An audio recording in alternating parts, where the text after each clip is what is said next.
I want to tell you just a few things that you can do to protect yourself from bullying. And I will tell you that many of these are going to be a little bit different from other things that you've probably heard. But one of the most powerful things that I have found anytime that I'm feeling insecure or uneasy about a situation, or I'm in a conflict with someone, is to do a very simple exercise. I take a blank piece of paper, I put a vertical line down the middle. On one side I write facts, on the other side I write feelings. On the fact side, I write down everything that I can prove that's provable about the situation. If there's evidence to support it, it goes on that side. If I were an attorney and I was arguing in front of a jury and I needed evidence to support it, and I could do that, it goes on that side. On the other side, I write my emotions. How am I feeling about the situation? Everything that comes to my mind. I don't take a long time doing this. It's pretty quick. But here's what it does, guys. It gives you some clarity about the situation. It can help show you the truth, and you can ask yourself, is this my emotions lying to me? Or is this factual? And then you can make better decisions based on that. Again, it just takes a few minutes. The second thing that you can do to protect yourself against bullying is to pay attention to your inner dialogue. This is the conversation you have with yourself in your mind. Those messages that play over and over again. Too often, we don't pay attention to what those are. And much of the time, it's been proven scientifically, we say many more negative things to ourselves and about ourselves than we ever do positively. And what you say about yourself is going to be how others receive you. We might think we hide it, but we don't. One of the things that I do for myself today to offset the lies that those bullies told me that for too long I believed is I say an affirmation. My personal affirmation is this: today I will make a fresh start with fresh faith. Learning from yesterday, imagining tomorrow, growing today. It's a choice I make. It's a mindset that I place in my day. I post my affirmation on my bathroom mirror. I put quotes, inspirational messages on my refrigerator, or my car, or any other place that I see regularly. Because if there's one thing I would tell my younger self, you're going to get a lot of negative messages through life. And it's proven for every one negative thing that you are told, it takes seven positives to offset that. So I need to infuse my life with as much positivity as I can. And so I'm very intentional about that.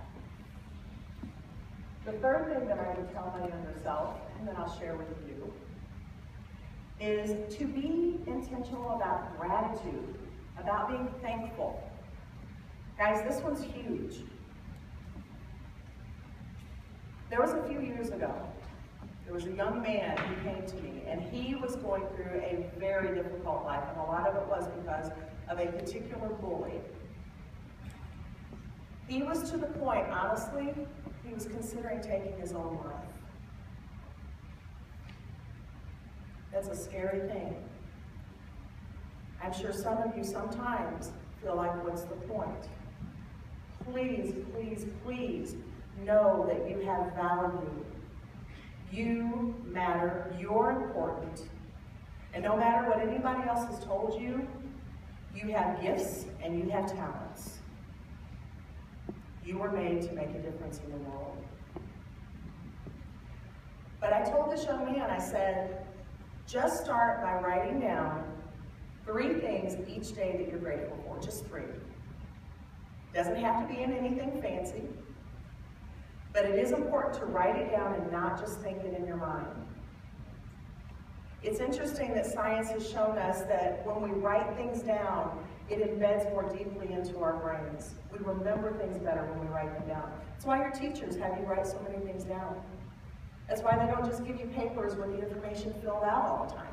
Because if you write it down, you're going to retain it. But do that with gratitude.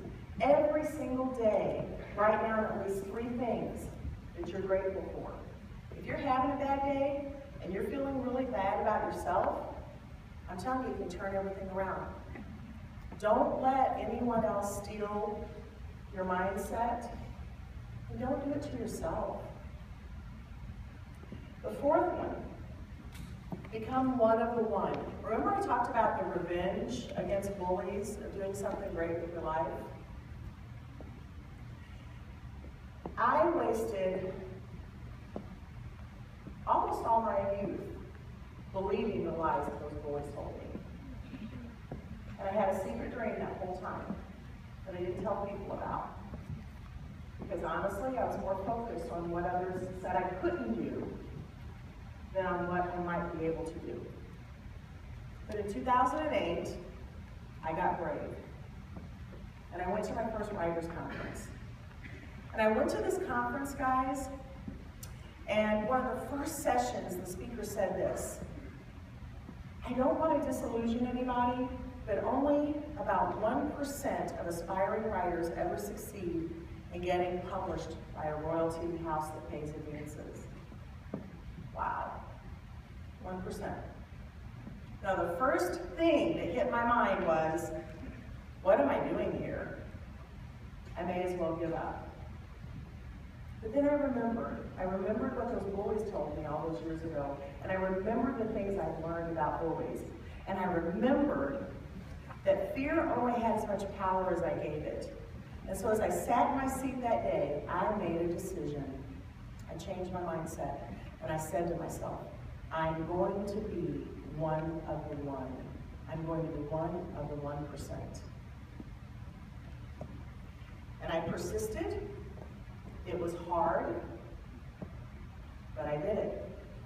I have 2 published books, 2 more that will be published by the end of next year. My literary agent and I have a list of titles that at least for the next dozen years will do a book a year. I'm one of the one. I did it because I refused to give up, and I refused to listen to those old lies, and I changed the inner dialogue that was in my head. Another thing I would tell my younger self, maintain a teachable spirit. Don't fall prey to thinking you already know something when someone's telling you, when someone's teaching you. You may know a lot of what they're saying already, but there may be that one thing that you didn't know.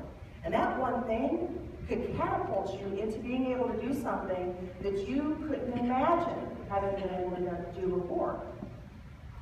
When I decided I wanted to become one of the one, I knew I had a lot to learn. I wasn't arrogant. I didn't just start sending things out to publishers. I set a goal. Now you guys have heard about goals, right? Heard about dreams? Anybody know the difference between a goal and a dream? If I want to make a guess, here's the difference between a goal and a dream. A goal is something with a date stamp on it. A dream is, oh, I'd like to do that. A goal says, by this date, at this time, I'm going to accomplish this thing. That's a goal. And so I set a goal to read 100 books on the craft and the business of writing. It took me a year and a half of my life to do that. Every extra waking moment that I had, I was reading. If I had a doctor's appointment while I was in the waiting room, I was reading. If the doctor stepped out, I read. Whatever it took, I read. Year and a half of my life, 100 books. But do you know what that year and a half did for me? That's why I'm a published author today. That's why I'm traveling around and I'm offering hope to other people.